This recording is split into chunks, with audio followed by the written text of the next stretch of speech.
It was really cold. It's nice today, though. Tennessee.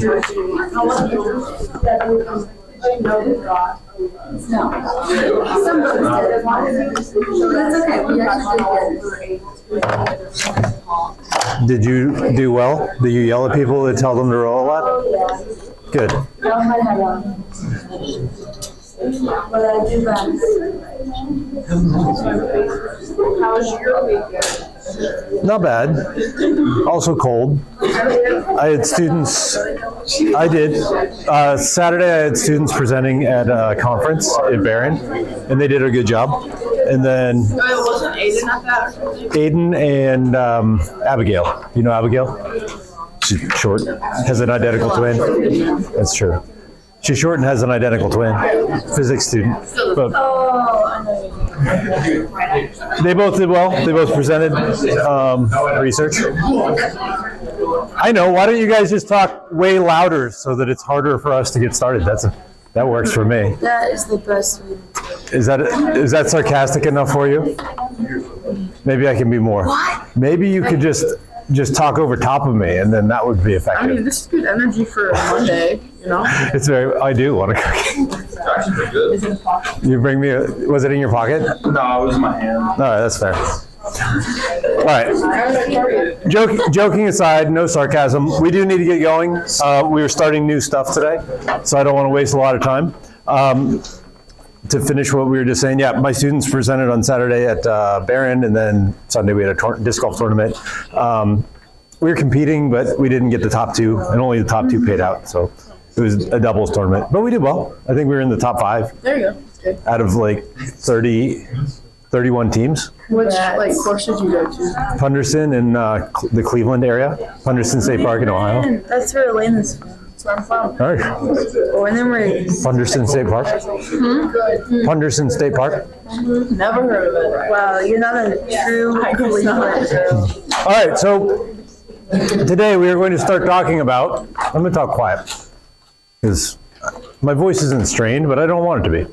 So today we're going to start talking about optics. What do you know about optics? What does that mean to you? Good cookie. Eyes. Yeah, so eyes. Tell me a little bit about your eyes. You guys are biology students. I don't know that much about them. They see like in rods and cones and it's light and dark stuff. All right, rods and cones are photoreceptors located in your retina, right? Yeah. And what exactly are they? What do they do? I genuinely don't have a good answer for that. They help perceive like light and color or something like that. Okay, so I know one of them is more for color and the other is for dim, low light. So when one is activated, you can't if the lights are off, one of those two photoreceptors is more activated than the other. And the other is made for seeing in bright light, and that's when you differentiate colors better. That's why at twilight it's really hard to see the colors of objects, because in that dim light, the photoreceptors in your eyes that are meant for dim light activate, and they're not as good at colors, which I think is super interesting. All right, cool. What else do you know about the eye? Rods and cones, photoreceptors. They're located in the retina, which is in the back part of the eye. What else? When you look at something, you're seeing the color that's reflected, not the color that the object actually is. So that's super interesting. I think we've talked about it a little bit in here. We don't actually see things. We see the light that bounces off of those things. If the lights were turned off, I wouldn't be able to see this desk, but it would certainly still be there. I'd still bump into it if I was walking in that direction, whether I could see it or not. So that tells me it's not the desk itself that I see. It's the light coming from these things that bounces off of that I see, which is wild. So light comes from there through an interesting physical and chemical process of running an electrical current through a gas that excites electrons. When they become de-excited, they give off photons of energy, of light energy. What is light energy? We just got done talking about, what was the last chapter about? Waves. So light energy is a form of wave. What is waving? We did talk about this. Other than Sienna, what's waving?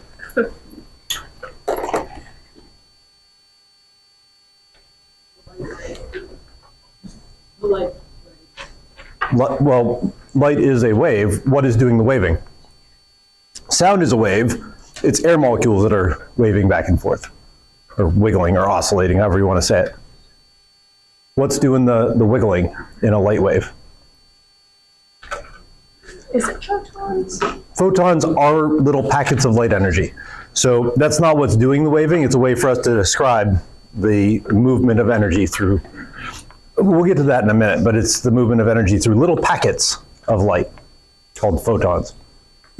So photons going on a trip, going to get on the plane, going through TSA. And the TSA agent says, will you be checking a bag? And the photon says, no, I'm traveling light. That's funny. I agree. That was your best one. Sienna, do you know where bad rainbows go? No. They go to prism. But don't worry, it's a light sentence where they have time to reflect. That one's pretty good. Pretty good. So what's doing the wiggling? I did tell you this at one point in the last chapter. It's the reason why light can go through space but sound can't, through empty vacuum. Somebody said gravity, and interestingly enough, gravity does produce waves. There are gravitational waves that they only discovered within the last 5 to 10 years. You're thinking through it. It's okay. Go through the process. You can't sometimes get to the right answer without getting some wrong answers too. It links all of the stuff we've talked about all year. So what did we start talking about right at the beginning? I don't remember. That was months ago. I see. I'm glad I made an impression on you. We talked about charge way at the beginning. What do charges make? When they move, they do. But if I just have one charge here, it emanates out something. What kind of field? What does a charge make? An electric field. It only makes a magnetic field when it moves, or when the electric field changes. So let's say you have a proton. Get one out of your pocket. And I have an electron. His proton is making a field that this electron feels. It feels the effect of that field. Now he's going to lift his proton up. Whoa. Now, he moved his proton, and now the force that was going this way is going this way. There was a change in how it affected this. Did that change happen instantaneously? No. Actually, no. Surprisingly, no. It takes time for that change in the field to get to me. That field wiggled. That field changed. It oscillated, especially if you move it up and then move it back down. Now the force is going up and down, and this electron is going to feel a differential effect due to that. The field is changing, and a wave moves through that field. And when the electric field changes, it produces a magnetic field perpendicular to it. So the electric field is wiggling like this, and it's producing a magnetic field that's wiggling like this. We call that an electromagnetic wave. You know another word? You can just put it away now. Thank you. It was good. Here, you can have my electron. What's another word for an electromagnetic wave? It's one you use all the time and one we've been talking about today. Light. Light is an electromagnetic wave. So when I ask you what's waving in a light wave, it's the electric and magnetic fields. And that's kind of cool. So, photons of electromagnetic waves are produced through the electrical current going through the gas that's in the tubes and the lights.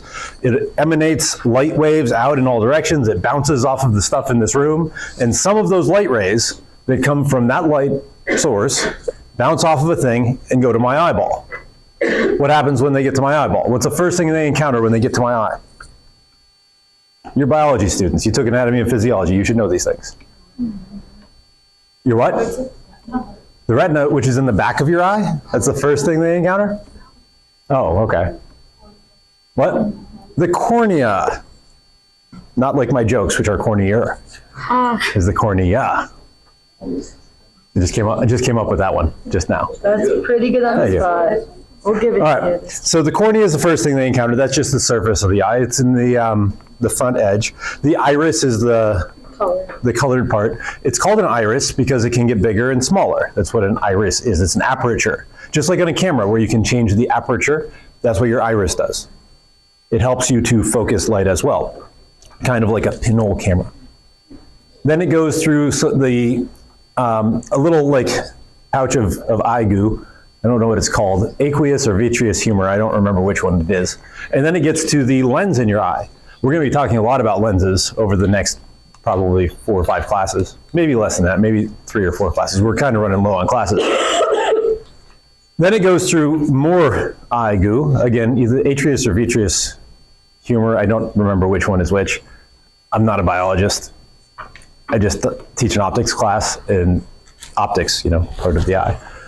Then it gets to the retina. You're there eventually, where it hits the rods and the cones. Rods and cones are activated.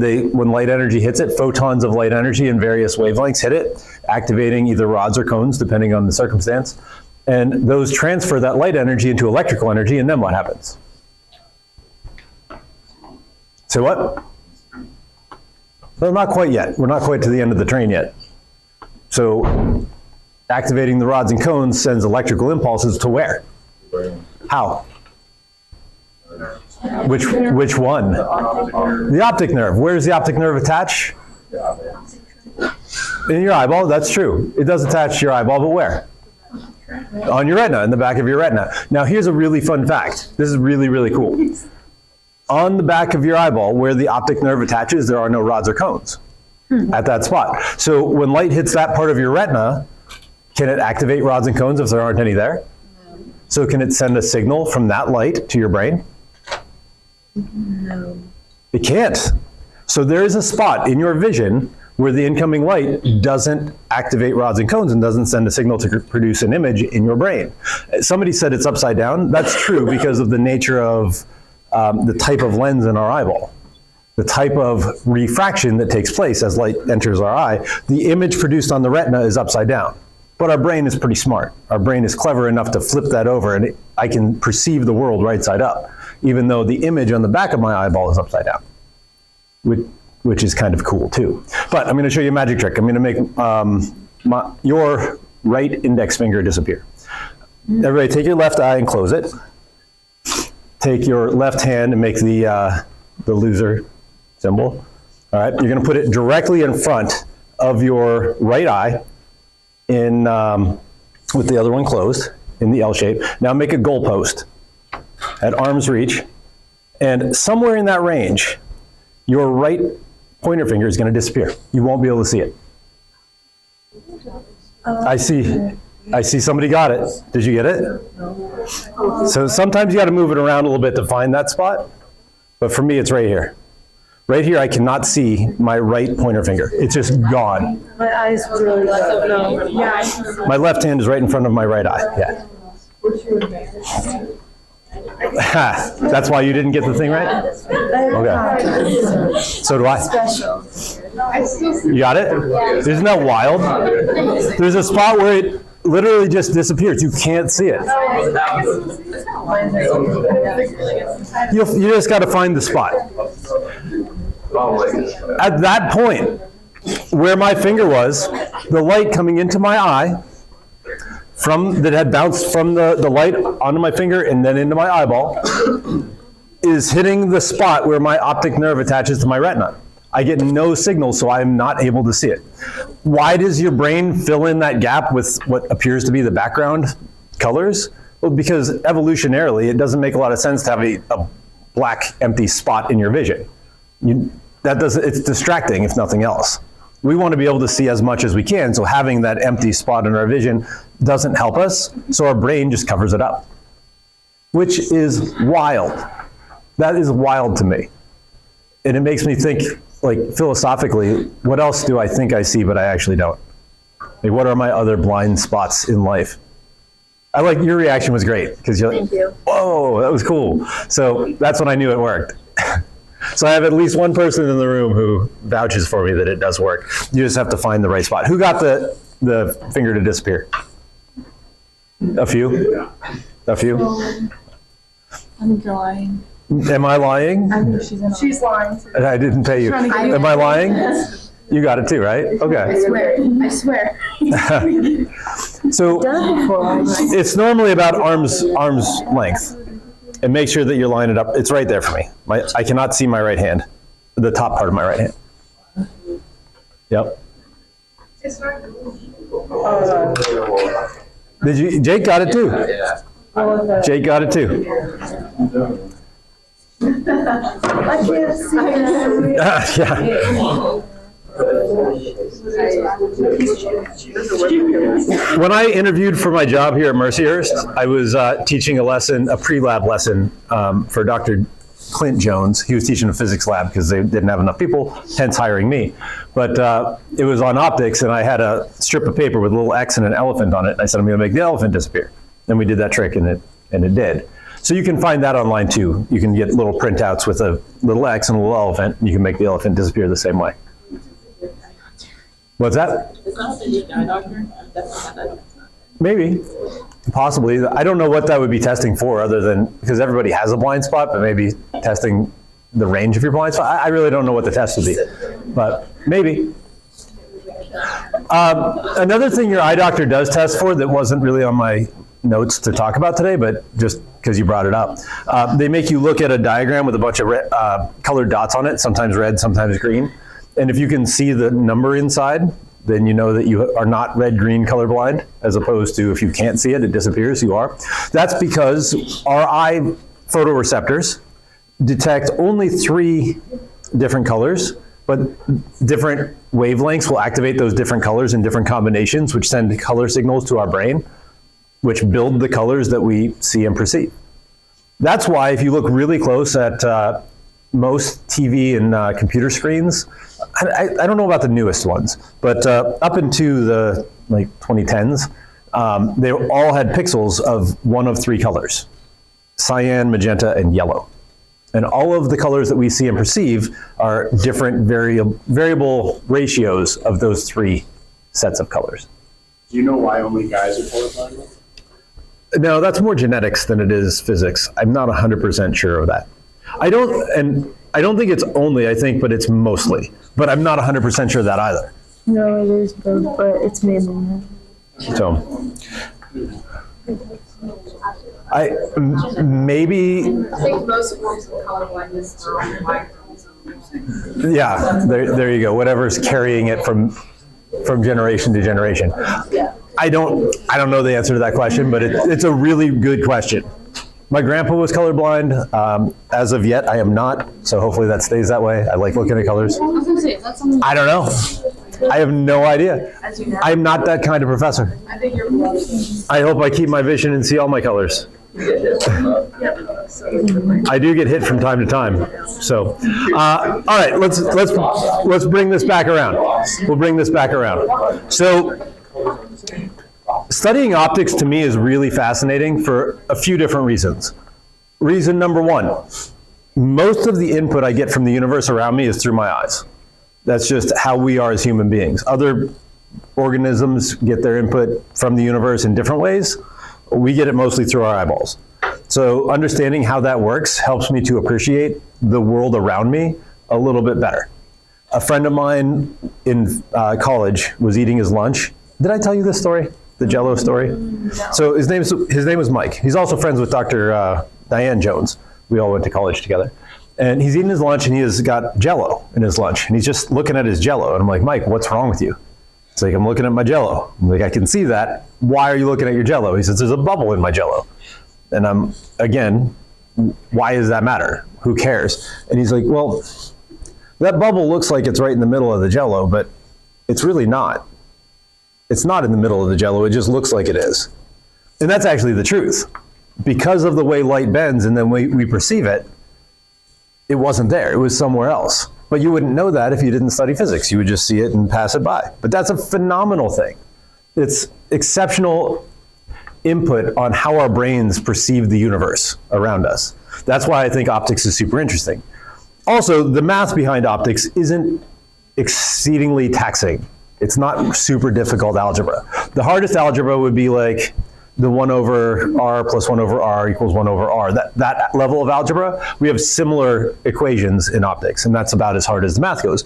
So as the teacher of the class, I can concentrate more on the conceptual understanding and less on the mathematical understanding, which I enjoy as well. And number 3, the demos are really cool.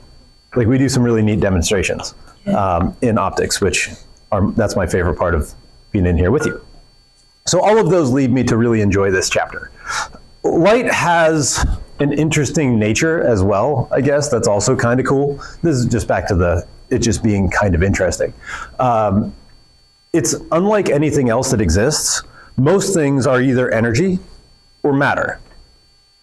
You either have matter-like properties where you exist, you have inertia, you can be moved by forces, you have momentum, or you have energy-like properties where, like, we've studied energy throughout both courses, both Physics 1 and Physics 2. But light has a dual nature. It is both a wave and a particle.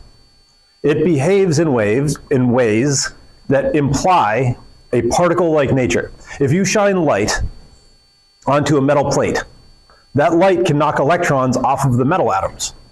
And it seems like it could only do that if it had momentum, but it doesn't have any mass, so it doesn't really make a lot of sense. But it behaves as if it was a particle. Also, if I take a ball and I bounce it, no one wanted to catch it. If I bounce it, it bounces back up. If I bounce it to you, it hits the ground at some angle, it leaves at that same angle. You bounce it back, you hit it in the middle, and the angle that it's coming in at equals the angle that it goes out at. Light does the same thing. Light bounces off of stuff, and it goes in at an angle and comes out at an angle. If I throw, let's say it's not a racquetball, but it's just a ball that would sink, a rock. I throw it in the water. If I throw it in the water at an angle like this, it's going to hit the water, and its angle is going to change, and it's going to go more straight down. Light does the same thing. When you change the velocity of the light that's moving through a medium, as it goes to another medium, the direction it's moving changes. Also, if I throw the ball to you and there's no other forces acting on it, good reaction. You're a hockey player, I can tell. Good save. If there was no other forces acting on it, if gravity wasn't acting on it, it would just go in a straight line, and it wouldn't deviate from that straight line. You would be surprised if it somehow changed direction, because it doesn't do that. It has inertia. Light does the same thing. It moves in a straight line through space. It doesn't deviate unless something makes it, which is also how our eyes work. That's the reason why the bubble in the Jell-O didn't look like it was where it was, because our eyes don't perceive the change in direction. We think, our brain interprets light as having traveled in a straight line. And we can take advantage of that, which by bending the light, can be light benders like Avatar, The Last Airbender, and we can take advantage of that, making cool things like the glasses that you're wearing, or giant telescopes in space, with periscopes in submarines, all kinds of cool optical inventions that let us do stuff that we couldn't do otherwise. We can send data through tubes of light called fiber optics at nearly instantaneous rates, extremely high speed. Nearly instantaneous, but not quite, because it's moving at the speed of light, which is the fastest anything can move. All of that makes it a really interesting idea to study. Make sense? Mm. All right, cool. When we're talking about that particle nature of light, we call that study geometric optics, or geometrical optics. I've seen it both ways, they mean the same thing.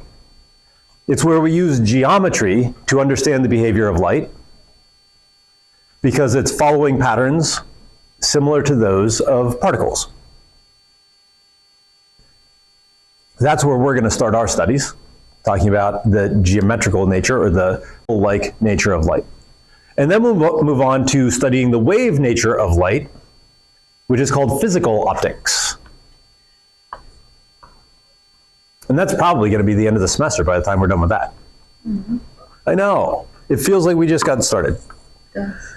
It also feels like we've been doing this forever. It does. Just like light, it has a dual nature. Huh. Light is both particle-like and wave-like. This class is very much a long slog and a quick sprint. Yeah? So physical optics was to understand the wave? Yep. So let's talk a little bit about geometric optics. We'll get as far as we can.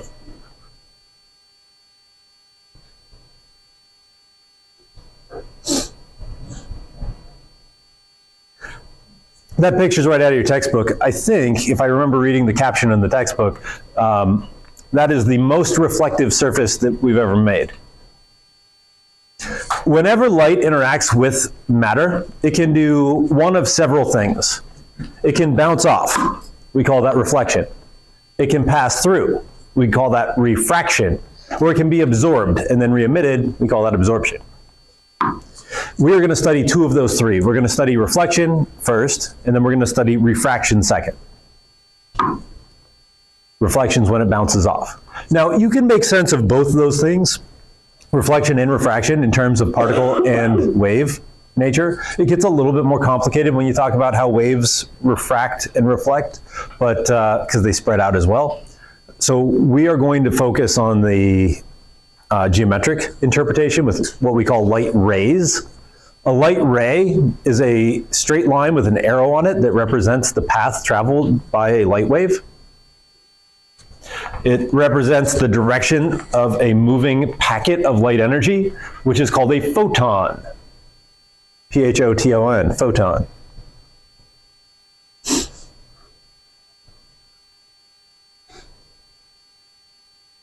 When you have white light, like what we have coming out of these, or in general out of the sun, you actually have a variety of different colors of light all coming together. We see actually a pretty narrow band of all the possible waves that come out of the sun. The part that we see only extends from wavelengths that are about 400 nanometers, nano meaning 10 to the minus ninth, so really tiny, 400 nanometers to about 700 nanometers. So we're only seeing a sliver of the possible wavelengths of light that we could possibly see. It's only 300 nanometers in breadth, from the longest wavelengths we can see to the shortest.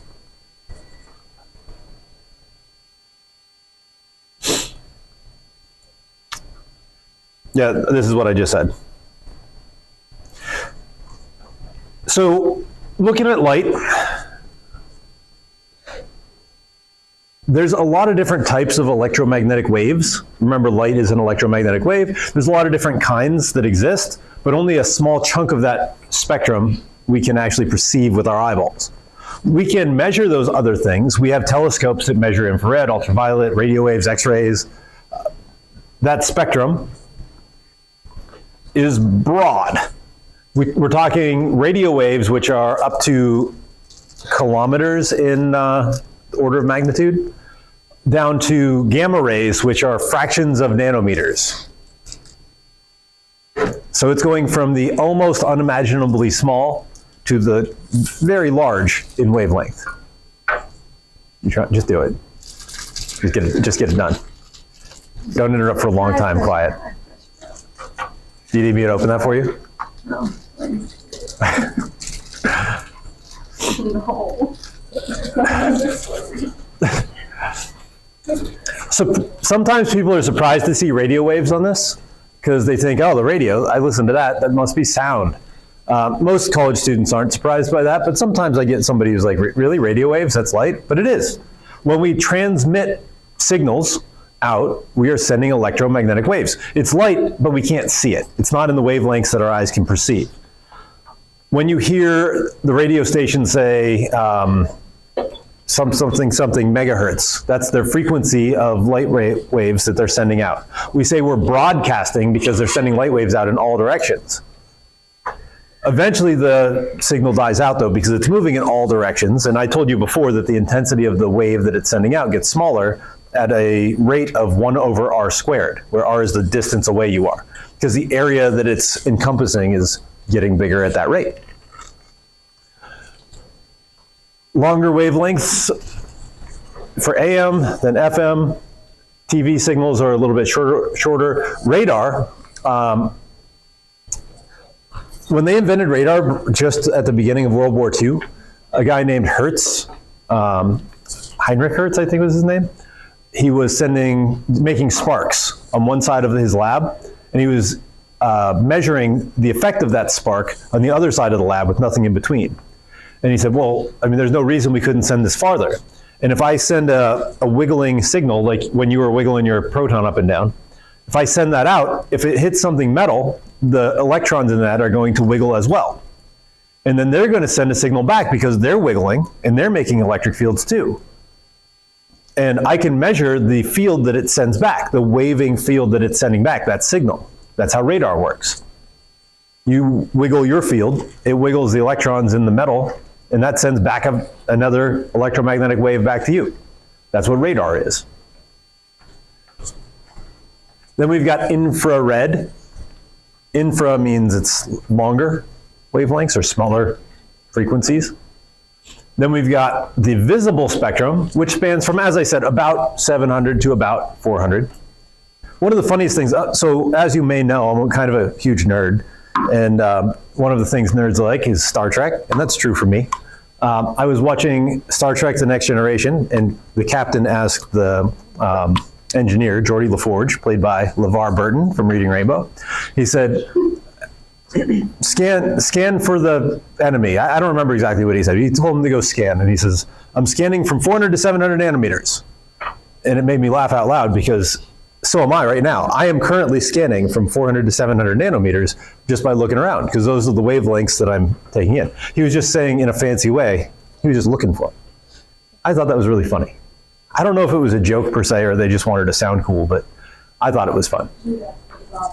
Yeah, then we've got ultraviolet, we've got X-rays. We also have microwaves in there. Microwaves are light waves.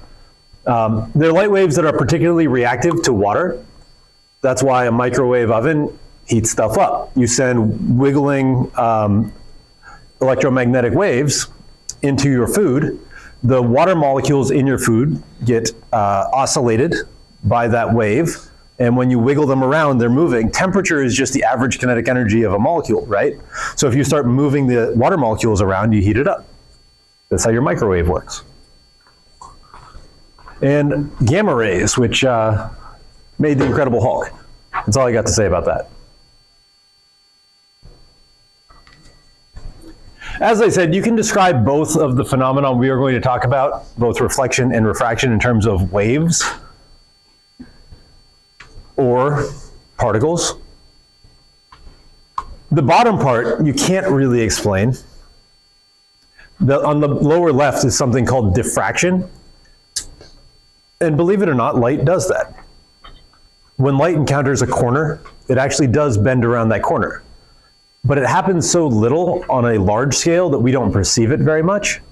But we can't, it is measurable. We'll talk more about that when we get to physical optics. More on that later.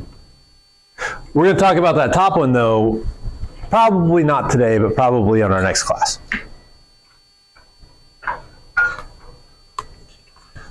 So I told you 3 possible options: absorbed, reflected, or refracted.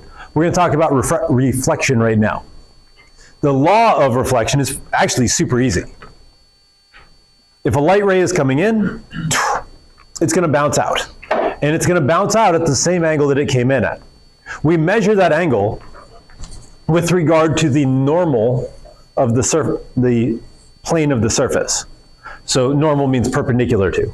So this dotted line is perpendicular to the plane of the surface that it's bouncing off of.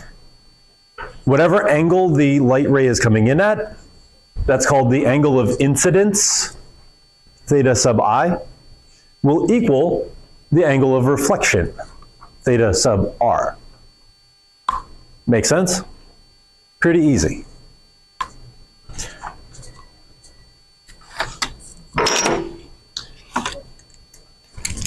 I got my laser. I shine my laser onto my mirror. If it's coming in at 45 degrees, it's going to leave at 45 degrees. If it's coming in at 30 degrees, it's going to leave at 30 degrees. If it's coming in at 60 degrees, it's going to leave at 60 degrees. It's the law of reflection, so it's always true.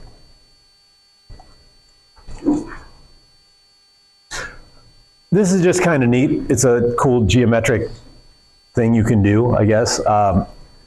You can prove this if you want, geometrically. I'm just going to tell you that it's true. If you have a corner that's mirrored, a 90-degree corner, light rays coming in on this side will leave parallel to the incoming light ray.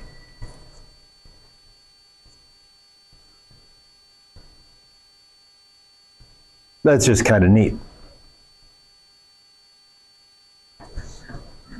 For a flat mirror, which is the first thing that we're going to talk about, just like this one, where it's a plane, whatever angle you're coming in at is the angle it's going to come out at. your eye, if your eyeball was here, you would perceive the thing that you are seeing. So I'm looking at something, a light source up here, whatever it might be. It is emanating light rays onto the flat mirror that hit and bounce off and get perceived by an observer over here. Your eye doesn't know that that light changed direction. We always perceive light as having traveled in a straight line. So your brain interprets that light that hits your eye right here as having gone in a straight line. So we look at it and see it as coming from down here. So I will see down here the thing that actually exists up there. That may sound confusing, but it's really and truly not. If I put this mirror on Kara's desk, and I go to the appropriate angle so that the light coming from Kara hits the mirror and goes to my eyeball, I see Kara under the desk. I can see her, and it looks like she's down there, but she's not. She's up here. I can see your hair right now. Your hair doesn't exist below your desk, but I see it below the desk. My brain tells me that there is a person upside down underneath that desk, even though I know for a fact it's not there.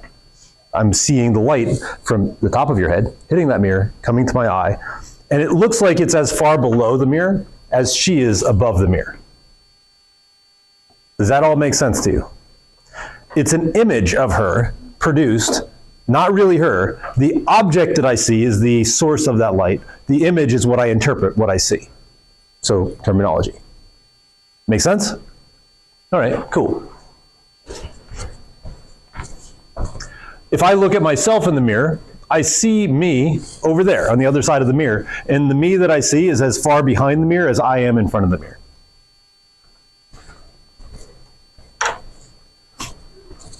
There's a really fun Physics Girl video on YouTube, the Physics Girl YouTube channel, on why images get flipped. You can check that out when we don't have enough time for it now, but it's really cool. You should watch it. The letters, like if I don't have any letters on my shirt. If I did, the letters would look backwards when I look in the mirror, but I don't look upside down. And that's pretty interesting. Okay. Here, I'm going to mute that for a second.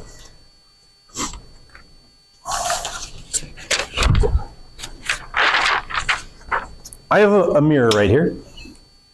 I have a piece of paper right here. They're both flat and they're both fairly smooth. If I look in the mirror, I see Sienna. Grace, do you see Sienna when you look in that mirror? Oh, no. Well, then, Elena, do you see Sienna when you look in the mirror? No. Do you see Sienna when you look in the mirror? No, I don't. We all look in the mirror. We're all looking, it's not a very big space. We're all looking at least pretty close to the same spot in the mirror. But none of us see the same thing. Grace, what do you see? the ceiling. What do you see? Ceiling. But you probably don't see the same part of the ceiling. You probably see this pillar or maybe Yeah, I over see the there. one with the crack in it. Okay, and do you see a crack in the ceiling? No, I see the vent. Okay, so we're seeing different things. We're all looking in the same spot, but we're all seeing something different. Given what I have taught you so far, you should be able to interpret why that is. Why is that? What goes in goes in. Yeah, so the light coming in from Sienna is hitting the mirror and getting to my eyeball. But that light isn't going to hit the mirror and go over there, because that would be a different angle of reflection. It'd be going a different direction. You're seeing light from over there because the light hits the mirror, and that's the appropriate angle to get to your eyeball. Elena, same deal. Now, this piece of paper, does it reflect light? Yes. Can I see it?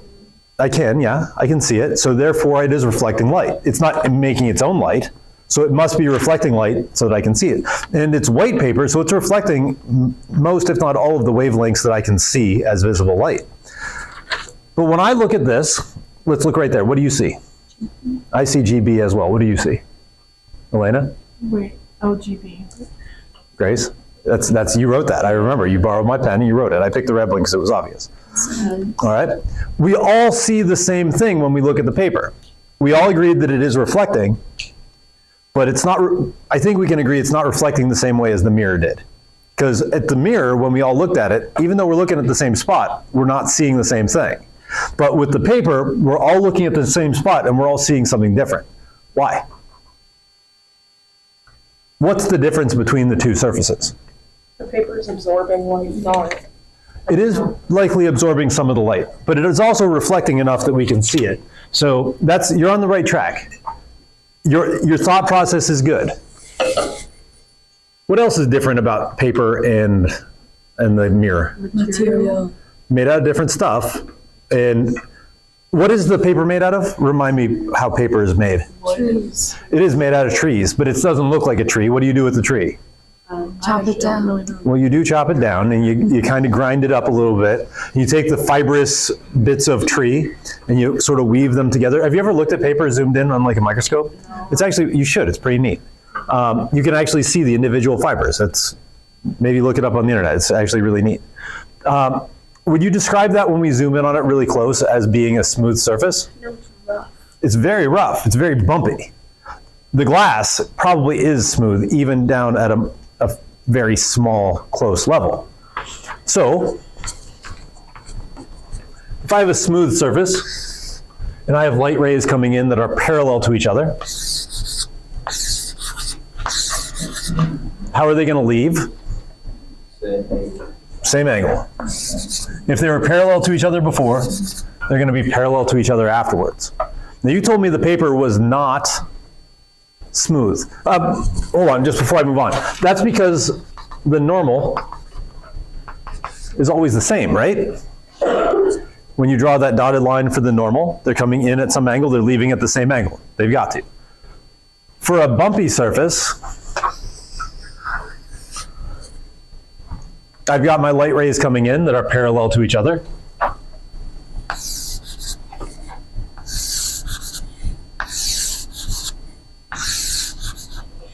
Well, this first one, the normal, that's pretty much straight up and down. So it's going to leave like that. This one, though, the normal is perpendicular to the surface. That's going to be something like this. So it's going to leave like this. And then this one, even more so, it's probably going to leave like that. And then this one, the normal, is probably going to leave like this. Those light rays are not, they're coming in parallel, but they're not leaving parallel. They're still obeying the law of reflection, though. They still obey the law of reflection because they're still coming out at the same angle that they came in at, but the normal of the surface is constantly changing as it's bumpy. So some of the light rays are going to go this way, and some of the light rays are going to go that way, and some of the light rays are going to go that way. So even though we're all looking at it from different angles, we're still able to see the same thing on that piece of paper. Two different kinds of reflection. The first one, where they're coherent, they're coming in collimated, and they're leaving collimated. That's called specular reflection. The second one, where you're hitting a more bumpy surface, and the light rays leave kind of dispersed. They diffuse through this space around it. We call that diffuse reflection. And I can show that to you.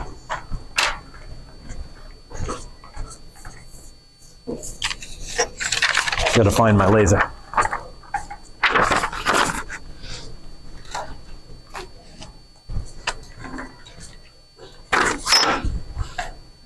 Ah, there it is. It was in my other pocket.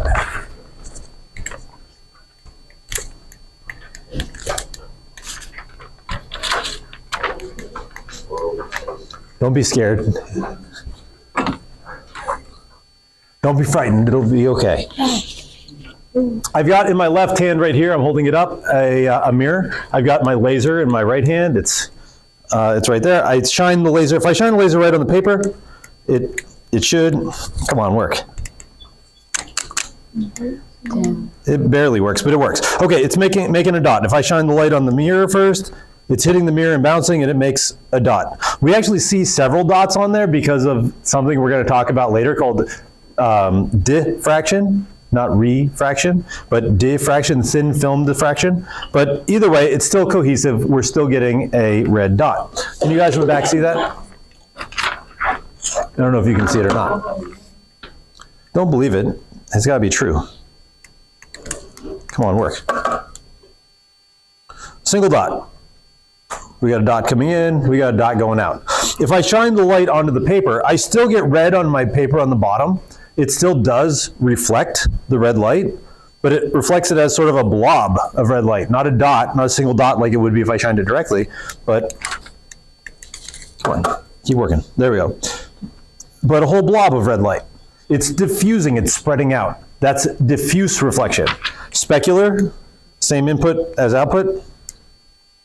Wait, if I can hit the mirror, there it is.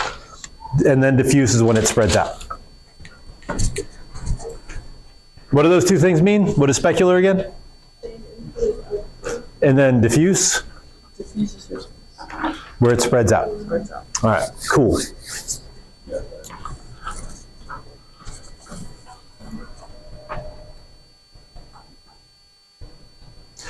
That's why if you're looking at a piece of paper, you can see it. A bunch of different people from a bunch of different angles can see it. Mirrored surface, not so much. I just showed that to you in real life. You've seen this if you've ever gone to the lake on a calm night and you see the reflection of the moon, it looks like the moon. If you go to the lake on a rough, where the water is a little choppy and rough, it looks like this. That doesn't look like the moon. It's not a clear image of the moon. It's spreading that light out. It's still reflected from the moon, but that's not the moon that I'm seeing. Not a clear image of it anyway. People winding up outside? We still got 2 minutes. I have a question for you, and then if you get it right, I'll let you leave. My question is, and you're not allowed, I told you the answer to this already. If I want to get a full body mirror, a mirror that I can use to look at from the bottoms of my feet to the tip of my head, how big does it need to be? What's the minimum size mirror I can buy? I work at a Catholic school, I don't make a lot of money. So I don't have no full body length mirror money. I need to buy a cheaper mirror. So what's the smallest mirror I can get and still be able to see the bottom, the lower part of my body, my toes, and the top of my head? Explain. Say what? I can't hear you. You gotta talk loud. It's not that you're wrong. I genuinely can't hear you. So you stand like far back and see your whole body in it. Maybe.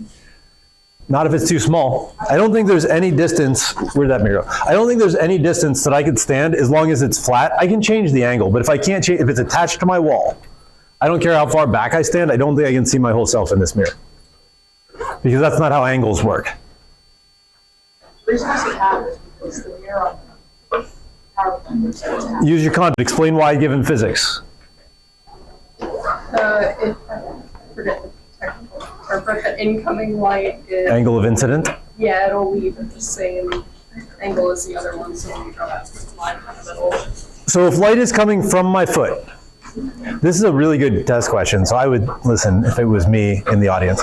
But if I was trying to see light coming from my foot, it's going to hit the mirror. It has to leave at the same angle it came in at. This angle and that angle have to be the same. So the shortest this can be to give me that angle is exactly in between my detector, my eye, and what I'm looking at, the light source, my feet. So it has to be at least as long as half of my body height to the bottom, and at least as tall as between my eyeballs and the top of my head. So from right here to right here, that's the shortest mirror I can use and see my whole body. Same logic on the top as the bottom, what you just said. Any questions about any of the stuff we just talked about? Going once, going twice, sold. Have a great day. Good luck.